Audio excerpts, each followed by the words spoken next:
కడప జిల్లా కడప నగరంలోని ద్వారకా నగర్లోని టీడీపీ పొలిట్ బ్యూరో సభ్యుడు ఆర్ శ్రీనివాసరెడ్డి ఇంట్లో మీడియా సమావేశం నిర్వహించి మాట్లాడుతూ వంశీని జైలు దగ్గర పరామర్శించిన సమయంలో మాజీ ముఖ్యమంత్రి వైఎస్ జగన్మోహన్ రెడ్డి మాట్లాడిన తీరును ఖండిస్తూ అధికారం కోల్పోవడంతో దిక్కుతోచని స్థితికి చేరి గత 5 ఏళ్లు అధికారాన్ని అడ్డం పెట్టుకుని యంత్రాంగం చేతుల్లోకి తీసుకుని వైసీపీ ఉనికి కోసం జగన్ ఇష్టానుసారంగా రెచ్చగొట్టే వ్యాఖ్యలు చేయటం విడ్డూరంగా ఉందని, గతంలో నీ కోసం పనిచేసిన పోలీసుల్ని నేడు బట్టలు ఉడదీస్తా అని మాట్లాడటం సమంజసం కాదంటూ, నీ కోసం అప్పుడు పనిచేసిన పోలీసులు మంచి, నేడు పోలీసులు పనిచేస్తుంటే వేధింపులా? ఇదే నీ నైజం అని పోలీసులకు కూడా అర్థమైందని, చట్టాలకెవరూ అతీతులు కాదు, చట్టం అందరికీ సమానమనే ఆలోచన మరిచి మాట్లాడటం హేయంగా ఉంది. అందరికీ నమస్కారం. తర్వాత నిన్న అంటే విజయవాడలో ఒక జైలు దగ్గరికి పోయి ఒక కేసులో రిమాండ్ ఖైదీగా ఉన్న మాజీ ఎమ్మెల్యే గన్నవరం మాజీ శాసనసభ్యుడు అయినటువంటి వంశీని పరామర్శించే ఉద్దేశంతో అక్కడికి పోయి అక్కడ ములాఖాత్ అయిన తర్వాత ఆయన బయటకు వచ్చి మాట్లాడిన ఆ భాష, మాట్లాడిన ఆ పదాలు అవన్నీ చూసి సొంతం అతని పార్టీ కార్యకర్తలు వాళ్ళే జగన్మోహన్ రెడ్డిని అసహించుకునే పరిస్థితి. అంటే ఒక రకంగా ఈ 4.5 years సర్వైవల్ కావాలంటే పోలీస్ అధికారులను ఏదో రూపంలో భయపెట్టి, అంటే మళ్ళీ నేను ఏదో వస్తాను, మిమ్మల్ని అట్లా చేస్తాను ఇట్లా చేస్తానని భయపెట్టి ఈ 4.5 సంవత్సరం ఆ తర్వాత వాళ్ళతో పని చేయించుకోవాలనే ఉద్దేశంతో ఆయన ఏది నోటికి వస్తే అదంతా మాట్లాడడం మొత్తం నిన్నంతా చూసినారు. ఆయన ఒక స్టేజ్లో ఆయన మాట్లాడుతూ మిమ్మల్ని రిటైర్ అయినా 7 సంవత్సరాలు దాటిపోయి అవతల ఉన్నా కూడా మిమ్మల్ని తర్వాత ఇక్కడ ఆంధ్రప్రదేశ్కి రప్పించి బట్టలు ఉడిదిస్తానని ఒక ముఖ్యమంత్రిగా పనిచేసిన ఆయన మాట్లాడడము తర్వాత ఎంతవరకు సబబో మీరే అర్థం చేసుకోండి. నిజంగా ఆయన చెప్పినట్లు నిన్న చేస్తే, అంటే ఆయన ఎలాగా పోలీస్ అధికారులను ఎంతమందిని ఉపయోగించుకున్నాడో వాళ్ళందరికీ కనుక మా చంద్రబాబు నాయుడు బట్టలు ఉడిదీసే కార్యక్రమం కనుక పెట్టుకుంటే మాకు ఇంకా వేరే అడ్మినిస్ట్రేషన్తో కూడా పనిలే. ఈ 5 ఏళ్ళు కూడా బట్టలు ఉడిదీసే కార్యక్రమమే సరిపోతుంది. అంటే అంతమంది పోలీస్ అధికారులను, పోలీస్ ఆఫీసర్స్ను జగన్మోహన్ రెడ్డి వాడుకొని మా మీద మేము బాధితులై ఇప్పుడు సర్వేవల్ ఇది రకంగా ఉంటే మీ అతను ఎవరో తప్పు చేసి అవన్నీ కూడా ఆయన కిడ్నాప్ చేసిన వీడియోలు కూడా అన్నీ బయటపడితే ఆయన్ను పరామర్శించను పోయి తర్వాత బాధితులైనటువంటి మమ్మల్ని కూడా అది పోలీస్ ఆఫీసర్లను దృష్టిలో పెట్టుకొని తర్వాత పోలీస్ ఆఫీసర్లకు బట్టలు ఉడిదిస్తాం అది ఇస్తామని. అసలు ఆయన పోలీస్ అధికారులను ఏ రకంగా ఉపయోగించినాడో సింపుల్గా 2 ఎగ్జాంపుల్స్ చెప్తా. అతని సొంత నియోజకవర్గంలో లింగాల మండలంలో పెద్దగూడలో నాగం అనే ఒక దళిత మహిళ రేప్ అండ్ మర్డర్ కావించబడితే మీరు ముఖ్యమంత్రిగా ఉన్నారు, నా కాన్స్టిట్యున్సీలో ఇలా జరిగిందంటే నాకు చెడ్డ పేరు వస్తుందని దానికి ఎక్కడికక్కడ అక్కడే అంజేయమని చెప్తే ఆ ఫ్యామిలీ మెంబర్స్ మమ్మల్ని కన్సల్ట్ అయితే ఇప్పుడు ప్రస్తుతం హోమ్ మినిస్టర్గా ఉన్న అనిత గారు ఆ రోజు రాష్ట్ర మహిళా అధ్యక్షురాలుగా ఉండి ఆ కుటుంబాన్ని పరామర్శించాలా, వాస్తవం ఏం జరిగిందనే విషయం తెలుసుకునేదానికి మా పులివెందులకు వస్తే ఆ సాక్షాత్ ఇప్పుడు హోమ్ మినిస్టర్ మీద కూడా ఎస్సీ యాక్ట్ మా మీద కూడా అందరి మీద ఆ రోజు ఎస్సీ ఏది మేము పరామర్శించని వచ్చిన పాపానికి తర్వాత ఎస్సీ యాక్ట్ పెట్టి 2 రోజుల కిందట కూడా కడప ఇక్కడ కోర్టులో వాయిదా కూడా ఉండింది. ఆయన హోంమంత్రి అయినా కూడా ఇప్పటికీ కూడా ఆ కేసునుగా రాష్ట్ర ప్రభుత్వం తొలగించుకోలేకపోతుందంటే ప్రభుత్వం ఎంత ట్రాన్స్పరెంట్గా ఎంత పారదర్శకంగా పనిచేస్తుందో. సాక్షాత్ హోమ్ మినిస్టర్ మీద పెట్టిన తప్పుడు కేసు కూడా ఇంకా మన ప్రభుత్వం కూడా అట్లే ఉందంటే అడ్డగోలుగా చేయకూడదు, చాలా పారదర్శకంగా చేయాలనే ఉద్దేశంతో. తర్వాత 2వ ఎగ్జాంపుల్ నేను ఒకసారి నన్ను చెన్నై ఎయిర్పోర్ట్లో అరెస్ట్ చేసినావు. ఏమని, ఎందుకు అక్కడికి అరెస్ట్ చేసినావంటే నేను 6 నెలల నుంచి తప్పించుకొని తిరుగుతానని చెప్పినావు. అది ఒక ఇష్యూ. 2వ ఇష్యూ మళ్ళీ తర్వాత నేను ఇక్కడికి వచ్చి కడపకు పులివెందులకు పోయేటప్పుడు రాత్రి 6:15 దారి కాచి మమ్మల్ని అరెస్ట్ చేసినారు. అరెస్ట్ చేసింది అప్పుడు పొద్దుటూరులో రూరల్గా పనిచేస్తున్న రమణారెడ్డి అయినాతో నన్ను అరెస్ట్ చేసింది. నన్ను 2.5 గంటల తర్వాత అప్పగించింది కమలాపురం సిఐ రామకృష్ణారెడ్డి. నన్ను అరెస్ట్ చేసింది ఒకరు. ఎక్కడైనా కానీ ఆంధ్రప్రదేశ్ చరిత్రలో పోలీసులు అరెస్ట్ చేసి ఆ తర్వాత పోలీసులు ముసుగేసి చేతులకు హ్యాండ్ కప్ చేసి నన్ను ప్రైవేట్ వ్యక్తులకు అప్పగించడం, అంటే పోలీసులు అఫీషియల్గా అరెస్ట్ చేసి, అఫీషియల్గా అంటే గన్మెన్ డ్రైవర్ అందరి సెల్లులు లాక్కొని అరెస్ట్ అయినట్టు కూడా తెలియకుండా చేసి ఎక్కడైనా ప్రైవేట్ వ్యక్తులకు అప్పగించారు. దాదాపు అంతా మీ మీడియా పుణ్యాన ఆ రోజు అంతా ఇదైపోయి ఆ రోజు నేను వాస్తవంగా బయటపడడం జరిగింది. నన్ను భౌతికంగా ఎలిమినేట్ చేసే ఉద్దేశంతో ప్రైవేట్ వాళ్ళకి అప్పగిస్తే ఇక్కడ ఉండే ఫ్రెండ్స్ కానీ తర్వాత మీ మీడియా వాళ్ళంతా అదంతా పబ్లిక్ కావడంతో అదంతా కూడా ఆ రోజు సేఫ్. అంటే ఇంత పచ్చిగా ఇంత ఘోరంగా కూడా నువ్వు పోలీసు అధికారులను వాళ్ళను ఉపయోగించుకొని అది అవతల వాళ్ళ మీదకి తర్వాత నెట్టివేయడం అనేది ఇది చాలా దారుణమైన విషయం. తర్వాత ఇంకోటి, ఒక ముఖ్యమంత్రిగా ఉండి తెలుగుదేశం పార్టీ ఆఫీస్ పైన దాడి చేస్తే ఎవరైనా కూడా మామూలుగా పొలిటికల్ యాంగిల్ ఆలోచించినా కూడా దాన్ని ఖండిస్తారు. అలాంటిది నీవు ఖండించకపోగా ఆయన పట్టాభి మాట్లాడిన మాటలకు మా వైఎస్ఆర్సీపీ కార్యకర్తలకు నా అభిమానులకు బీపీ పెరిగింది, అందుకని పోయి దాడి చేసినారని స్వయాన ముఖ్యమంత్రి మాట్లాడతారు. ఎక్కడన్నా బీపీ పెరిగితే హాస్పిటల్కి పోతారు కానీ ఆఫీస్ పైన వచ్చి దాడి చేస్తారా? అంటే ఆయన మాట్లాడే విధము ఇంకా రెచ్చగొట్టే విధంగా మాట్లాడతారు. ఇంకోటి, నిన్న మాట్లాడిన దాంట్లో కూడా జగన్మోహన్ రెడ్డి గారు ఒక ముఖ్యమంత్రిగా పనిచేసి ఎవరన్నా కానీ రాజకీయాల్లో అందం గురించి, కులం గురించి, సామాజిక వర్గం గురించి మాట్లాడిన ముఖ్యమంత్రి కానీ గత ముఖ్యమంత్రి కానీ నాకు తెలిసి ఎవరు లేరు. నువ్వు ఒక ముఖ్యమంత్రిగా ఉండి రాజ్యాంగబద్ధమైన ఒక పదవిలో ఉన్న నిమ్మగడ్డ రమేష్ ఆ రోజు కులం పేరుతో నువ్వు మాట్లాడినావు. అది ఎంత ఇప్పటికీ కూడా అది ఒక మన ప్రజాస్వామ్య వ్యవస్థలోనే ఒక చెరగని ముద్రగా ఆ రోజు నువ్వు మాట్లాడినావు ఆయన కమ్మకులం అని. నిన్న ఏం మాట్లాడతావు? అదే చంద్రబాబు నాయుడు సామాజిక వర్గానికి చెందిన వీళ్ళు కాబట్టి వీళ్ళు అందంగా ఉండాలని చంద్రబాబు నాయుడు అసూయతో ఇదంతా చేసినాడు అన్నట్టు మాట్లాడతాను.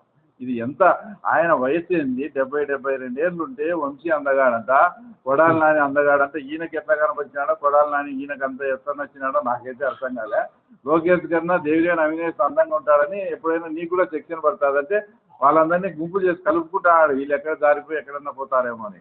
ఒక ముఖ్యమంత్రిగా పనిచేసిన వ్యక్తి ఒక సామాజిక వర్గం గురించి కానీ, ఒక కులం గురించి కానీ, ఒక అందం గురించి కానీ మాట్లాడడం అనేది ఆయన అసలు ఆయన విజ్ఞతకే తర్వాత వదిలేయాల్సి వస్తుంది. ఇవన్నీ మీ ఎగ్జాంపుల్స్ మేము ఎందుకు చెప్తున్నామంటే మా మీద ఆయన పోలీసు అధికారులను ఆ రకంగా ఉపయోగించుకున్నారు. మేము దాని చట్టబద్ధంగా ఆయన లోపల పెట్టినారు. వితిన్ 24 అవర్స్లోనే ఆయన లోపల పెట్టినారు వంశీని. మేము ఎవరికి పోలీసు అధికారులను ఆ రకంగా మేము ఉపయోగించుకోవడంలే, అవసరం లేదు. ఎగ్జాంపుల్, నా మీద ఆ రోజు నన్ను అరెస్ట్ చేసింది, నన్ను ఐడెంటిఫై చేసింది అంతా ఇక్కడ అంతకుముందు గతంలో ఇక్కడ ఉన్న చింతకొమ్మ దినచ్చి అశోక్ రెడ్డి గారే. అయితే అశోక్ రెడ్డి గారి మీద మేము ఇంతవరకు ఏమైనా చర్య తీసుకున్నామా? ఇప్పటికీ కూడా మేము చర్య తీసుకోలే. మా వాళ్ళకి చెప్తాను, ఎంక్వైరీలు అవి జరుగుతున్నాయి. అశోక్ రెడ్డి గారు ఏమని చెప్తున్నారు? నేను ప్రమాణం చేసి చెప్తున్నా, నన్ను వెహికల్ను చూసి మనిషిని ఐడెంటిఫై చేయమని, అంతవరకు నా బాధ్యత అంతా కూడా పై వాళ్ళు ఎట్లా చెప్తే అట్లా చేసినాం, ఇది పైన సీఎం ఆఫీస్ నుంచి వచ్చిందని ఆయన చెప్తున్నారు. అంటే సీతారామాంజనేయులు కానీ అప్పుడు ఇంటెలిజెన్స్లో పనిచేసిన నరేందర్ రెడ్డి కానీ వీళ్ళే దానికి అంతా కారణం అని. వాళ్ళ మీద కూడా ఇంకా మేము చర్య తీసుకోలేము. అంటే ఎందుకు ఇదంతా చెప్పాల్సి వచ్చిందంటే మీలాగా మేము పరిపాలించడం లేదు. పోలీస్ అధికారులను నువ్వు ఏదో చెప్పి భయపెట్టి వాళ్ళతో పని చేయించుకోవాలని ఈ డ్రామాలు ఎక్కువ కాలం పనిచేయవు. ఈ మాటలు నిన్న మాట్లాడుతుంటే అన్న చెప్పినట్టు దయ్యాలు వేదాలు వేధించాడు అనే దానికి ఇది ప్రత్యక్షమైన ఉదాహరణనే నిన్న జగన్మోహన్ రెడ్డి మాట్లాడినది. కాబట్టి ప్రజాస్వామ్యంలో ఇలాంటి కులాల గురించి కానీ అందం గురించి కానీ ఇట్లా పోలీసు అధికారులను భయపెట్టి ఈ 4 ఏళ్ళు పని చేసుకోవాలని ఈ రకంగా మాట్లాడడం కరెక్ట్ కాదు. ఇవన్నీ కూడా ప్రజలు గమనిస్తున్నారు. అసలు ఈ ప్రజాస్వామ్య వ్యవస్థకే ఈ జగన్మోహన్ రెడ్డి అలాంటి వ్యక్తి అసలు తగనే తగడు. ప్రజాస్వామ్యానికే అతను చీడపురుగు లాంటి వాడు.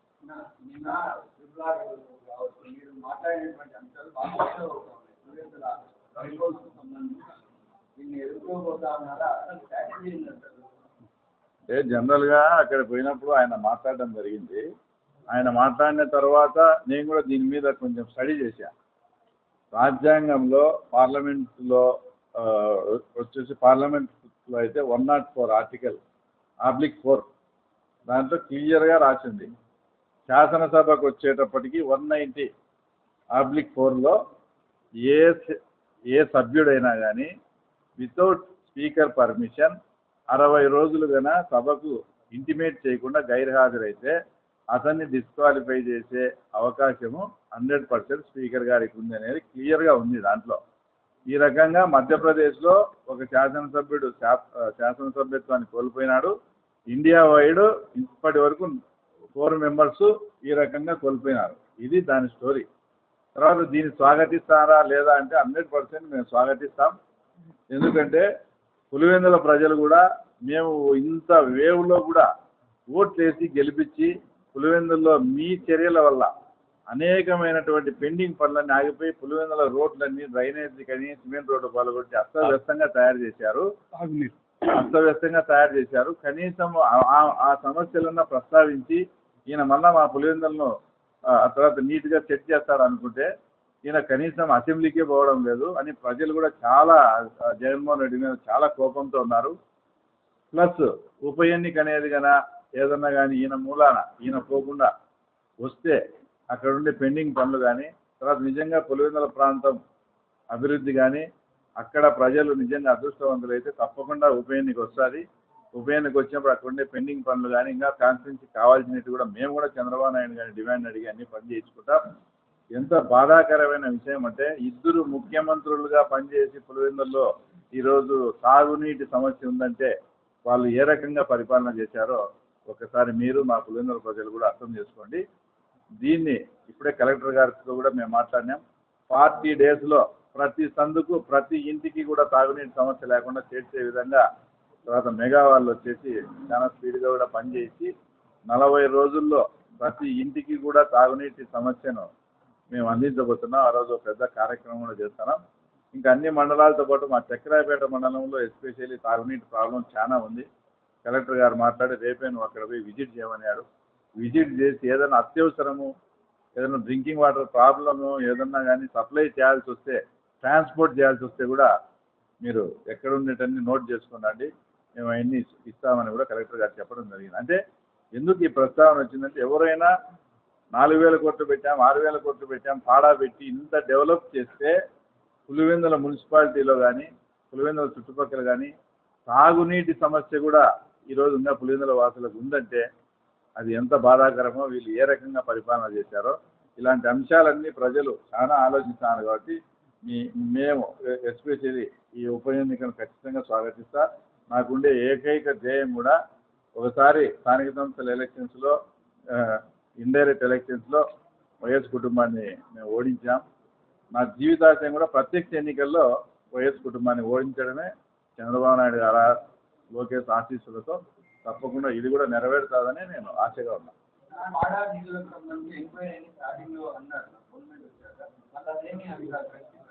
లేదు పాడా మీద కూడా అంతా కూడా ఆల్రెడీ విజిలెన్స్కు ప్రపోజల్స్ పోయినాయి.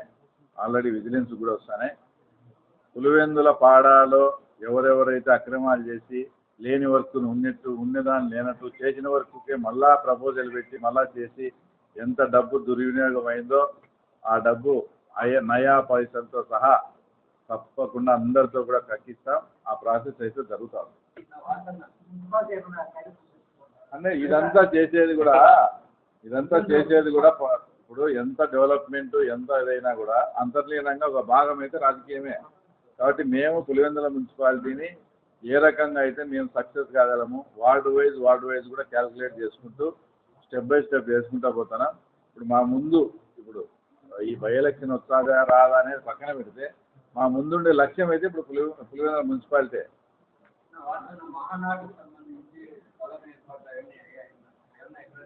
చూసాము మహానాడుకు సంబంధించి ఆల్రెడీ ఒక సాక్షి సర్కిల్ దగ్గర 2 సైట్లు చూసాము. తర్వాత జయరాజ్ గార్డెన్స్ దగ్గర కూడా ఒక సైట్ చూసాము. సెంట్రల్ జైలుకి ఎదురుగా కూడా కొంత సైట్ చూసాము. రాష్ట్ర పార్టీ అధ్యక్షుడు దానికి ఒక కమిటీ ఉంటుంది. ఆ కమిటీ వచ్చిన తర్వాత ఆ కమిటీ చూసి సెలక్షన్ ఫైనల్ చేస్తాం. మోస్ట్లీ ఈ వారం కానీ అసెంబ్లీ లోపలనే వాళ్ళు వస్తామన్నారు. వస్తానే ఆ స్థలం చూసి స్థలం ఫైనల్ చేస్తాం. సెంట్రల్ జైలుకి ఎదురుగా కూడా మంచి స్థలం ఉంది. అది కూడా అనుగుణంగా ఉంటుంది. ట్రాఫిక్ ఇబ్బందులు ఉండవు. దాన్ని జిల్లా నాయకులు అందరం వాళ్ళు వచ్చిన తర్వాత అందరం పోయేసి ఫైనల్ చేస్తాం.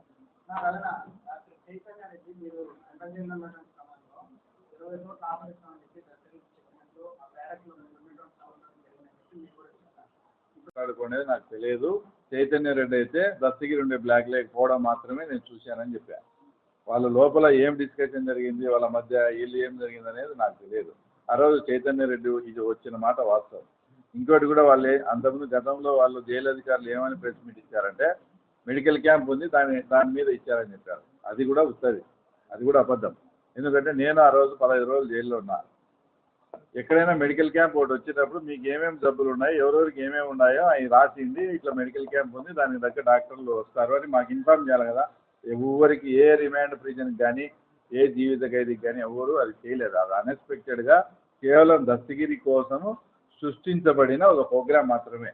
కాబట్టి వాళ్ళ ప్రోగ్రామ్ వచ్చారు, మాట్లాడుకున్నారు, సక్సెస్ అయినారు. వాడు అది వినలేదు. నేను ఆ రోజే జైలు అధికారులను కూడా ఉండే సబ్ జైలర్స్ని వాళ్ళని కూడా నేను వాస్తవంగా ఆ రోజే క్వశ్చన్ చేశాను. దేవిరెడ్డి శంకరెడ్డితో నాకు వ్యక్తిగత వైరం ఉంది. అదే వివేకానంద రెడ్డి కేసులో దస్తగిరి అప్రూవర్. అదే వివేకానంద రెడ్డి కేసులో ఎవరైతే వాంటెడ్ పర్సన్ అయి ముద్దాయిగా ఉండే అతని వాళ్ళ అబ్బాయిని మీరు ఎట్లా అలౌ చేస్తారు, ఇది ఫ్యూచర్లో మీకు ప్రాబ్లం అవుతుందని కూడా ఆ రోజు చెప్పినా. నేను చెప్పిన మాట కూడా వాళ్ళు చాలా లైట్ తీసుకొని ఈరోజు వాళ్ళు నిజంగా ఇబ్బంది పడే పరిస్థితి ఉంది. రైట్ మా, థ్యాంక్ యూ.